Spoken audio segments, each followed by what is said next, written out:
Parlamento, vereadora Daiane Mello.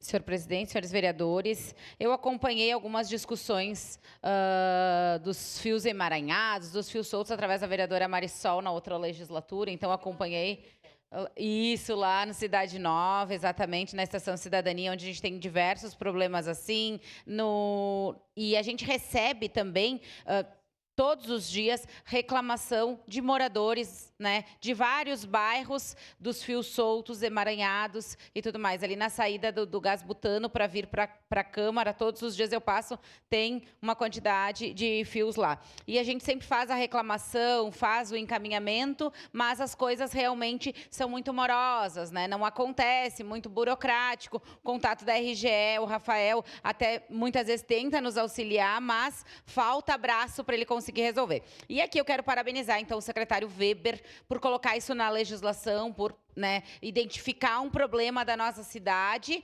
através de outras discussões e colocar isso através de legislação, né? Então, acredito muito importante essa responsabilização de quem realmente é responsável, porque ficar aí todos os dias a gente tentando chover no molhado, né, é bem complicado. E a gente vai, na sequência, também apresentar um projeto de lei nesse sentido de auxiliar ainda mais para que esses recursos que vão para o fundo daí, então, seja realmente investido contra a poluição visual, que é o dinheiro sendo investido exatamente onde ele está sendo retirado, que essas multas não, então, direcionem para projetos, inclusive culturais, na estação férrea, para que quando seja trocado aqueles postes ali, também seja olhado da maneira de não poluição visual e também olhando o nosso patrimônio histórico. Então, parabenizar a Secretaria de Gestão Urbana, que vem fazendo um bom trabalho, atuando em diversas frentes, e essa é uma frente importante da nossa cidade